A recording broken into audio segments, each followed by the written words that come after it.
بله دست خوش به هفکار من کاورج بغدای اف گفتگوی انجام دای زیادتر لسر مجال رادو واستین جه دکتور ویان دخیل بردفک فراکسیون پارتی جه پارلمان عراق دپرسین دکتور ویان گلک بخیرات یا کردستان 24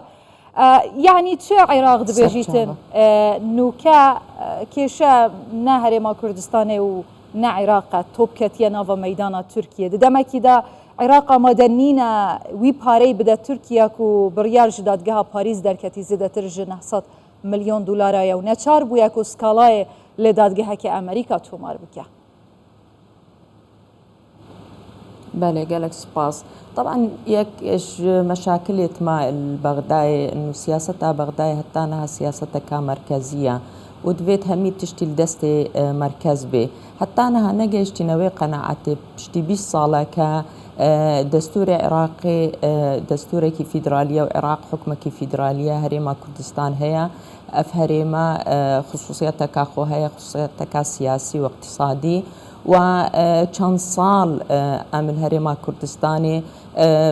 نفطي ما وما بريفت بر تعاقدات ملقى الخلق الشركات او بلام نوكا مشكلة عراقي او ادفي همي تشتيل دستي وان بي مبدأ شراكة وتوازن اف مبدأ هتانها يعني قالك السياسة مداري عراقي نجيش نوي قناعتي كفعلا شراكة وتوازن هي النيفا بغداد وهريما كردستاني شبرهندي امد بهن انه كهر فتره وفتره مشاكل قالك درست بن ما دائما ام بينغافك تهافيجن كاف مشاكل حل بنشوكا مشاكل ايد بغداد بسلبي فتقرن السر خلكيما انها مشكله عراقيه يا القل تركيا يعني القل امريكا يعني القل محاكمه وان او مشكله يعني يا دورش سر او حصاره بلا ام بيجن كدانيا سر هريما كردستان وسر متشخوريت هريما كردستان. باشه دکتور ویان دو هف پیمانی اداره دانا دولتی با آماده بودن نرین پارتیوی کتی جویا در انجام جوی نیجه هات راگهاندن کو در انجام نایاب به هم پابون. جوی خفتنی هم دکارن بیجن جبر کو هیچ کشاک لعراق بدرنینه جنا کوکین سیاسی. کو ایدی دریک و بیتن بچاره سرکرن آوان کشیانو در خستن آوان بیانو هجت انجا علی بغداد لی سرخلکی هرما کردستان بگشتی. او مشاكل عراقي همي مشاكل سياسية و يعني سياسة مدارة عراقي دائما مشاكل درستت كان كوقتي دفين اف مشكلة مظن كان يان كتشك بكان امظانن انتخابات البيشامية بشتدو سي هيفا ديتنا من اف كيشيكا هاتيا درست كرنها قالك مرتبطة بانتخابات وانتخابات مجالس محافظات وكشاوى إدارة في انتخابات بكن ما اتفاقك سياسي القلب بغداي هبو كهريما كردستان وسروي أساسي واتفاقي قالك خال هبون كلازم بو بغدا فان خالا جيب بكن بلام هتانها أفا چند سر أمر حكومتي شوان خالا نهاتيا يعني رون كردن ونهاتي او شما افخالت تطبيقنا كان يكشوان او خالد كموضوع نفط وغاز امظان البرنامج حكومي مفروض بقانون نفط وغاز خلال الشش هيفا بهد با برلمان وما تشريع كربا موضوع شنغالي موضوع كركوكي موضوع ماده صادوتشيل بلام سستبونك هي لاي بغداد سر فان خاله مع انه اتفاقك سياسي بو والسروي اساسي ما دنگ دابو برنامج حكومتي افا يكش مشكله تملقى البغداي كوقت امتين اتفاقي كان او السر او همي خالد كام تقديمت كان كهريما كردستاني كالصالحي هريم وصالح عراقي نجي چونك ام الجير دستور تاخذن بلام امد بهنن راكشانك هي اشلايت بغداي سرفان اتفاقا باشا دكتورة فيان شاندنا بشه بودجه هريما كردستاني وداري خستنا واهجتان يك لدوفيه كي بتايبتي بقرص شاندنا موچه فرمان برين هريما كردستاني اف دستوري وياساي اگر دستوري وياساي نينه بتايبت بارتيا دموكراتا كردستاني بوچي هول نادتن لدادگاه فدرال يان جيل هر دادگاه كديني دولتي بيتن سكالاي تومار بكت مادام هند بيجن ما همو پابنديان خو جبهه كرنا تأكيد نه دستورية ونا قانونية چونك قانوني موازنة يواضح وصريح بو كهريما كردستان مفروضة تقريبا 16 تريليون بقى يعني بوصالك 16 تريليون و 600 مليار بو هريما كردستان يعني هيفانا تريليونك و 600 مليارك به حتى نها أبا أم قشتنا هيفا دهجي بس 2 تريليون قهشنا هريما كردستاني اشوان 2 تريليون طبعا 400 مليار جي صالة بريبوني صالة 2022 مفروض بو 11 جي او فترة بشكا هريما كردستاني ندان أفهمي خلالك أجبر هندي أم نوكا دوهي البرلمان العراقي هاتا داواكرن كنورونهن أو جهات مختصرونهن فاجتماع عقدها ببو وزير مالية فدرالي ووزير مالية عراقي استضافك لبرلمان بلا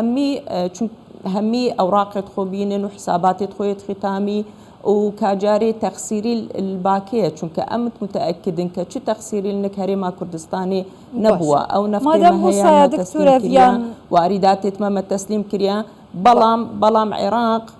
عراق وقتي بارت هنيري بارا بقرض وأفا أول جارة شيء بالدنيا كدولتك موتشا بهنيري بو فرمان بران كقرض بي أفا استحقاق أفا حقوق بو هولاتيت في ولاتي بلام عراق وصاكرية كقرض دانية جبر هندي أمدي أو اجتماع كتشي بالبرلمان بين وهم حسابات تخوبين هند دهي وزيرة مالية يا عراق يا فدرال عراق فدرال حكومتها فدرال هندك أرقام دان أو أرقام ندقيق بون ونوكا كأمزان كهريما كردستاني چند يا ملتزم بو في اتفاقي باشا أو هجماريت هنيت كود بيجن ندقيق نراست أفتني حيجتو بيانويا تأكيدي حجة بيانويا وكام قوتتا فكرة مركزية حتى نو كيال البغداي هي نك سياسة مداري بغداي هي كهمي تشتيل دستي وان بن أبد فكرنا كان هريمك يعني استقلالك سياسي هي حكومة ومؤسسات حكومتي هين الفيدري حقي ما هي الموازنة عراقي وأف حقا تثبيت كير القانون موازنة راستا حتى وقت قانون موازنة ما تشريع كر نوكا اتفاقات تميت سياسي بالقلوان بلام مشي أو قانون مشي نبدل ما بو بس مشي أو جي خلالك تشيبو كهندك هبالت مو برادرت مو ائتلاف الدولة كأم مفروض ائتلافك القلوان كشان شوي اتفاقي وقت قانون موازنة بلام حتى أو باريا كهات تخصيص كرم بو هريما كردستاني أو جهتانها عراق أو باريا نهي نارتيا وحجت درتيني فترة بوه نارتناوي باري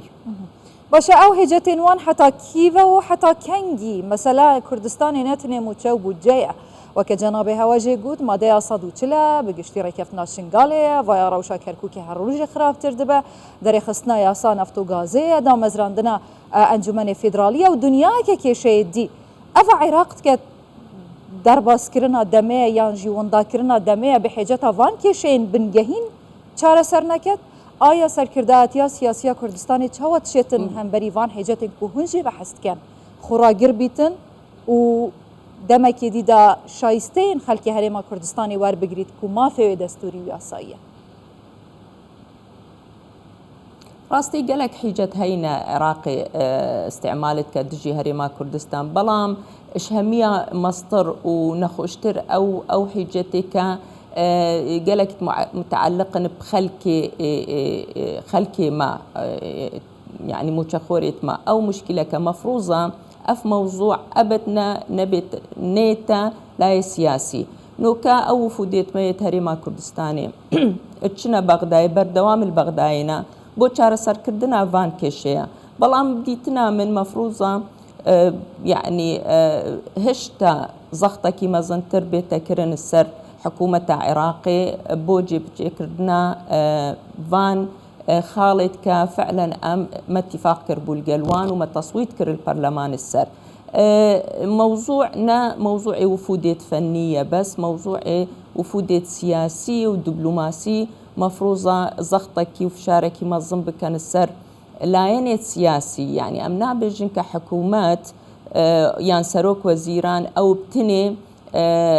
مسؤول السر في كشي بلام هندك لا يعني دي زغطت كان السر سروكي وزيران كأفكشي بتدرس كرن أو جي أغراضات سياسيين أو أغراضات حزبي شبر هندي بو ما باشترك أنفشاركي قالكي بزغطكي منظم بكن سروان شل برلمان وشل حكومة وشوفوا ديت حزبي وسياسي سر عراقي دا أم حقيقة أبا حقي ما حقي هريما كردستانيا بريارة والنافخويا عراقيا دارفيا ويتشاخي كردستان دكاويتا نابرا نالو بزمارا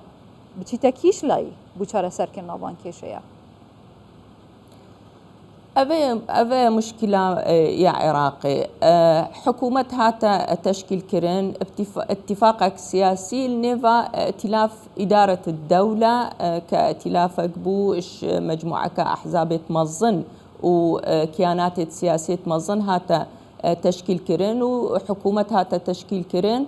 بلام هندك زغط هياش هندك لان احتمال هيا كأوجي البنزغطكي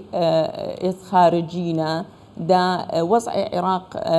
آلوز بكان وطبعا أفن حتى المصلحة حكومة بغداد يعني وقت مشاكل زيدت بالنيفا حكومة نيفا هريما كردستان وبغداد أفن لاواز كردنا بو حكومة محمد الشيع السوداني جي شبر هندي باشتر أوا حتى سروك وزيران عراقي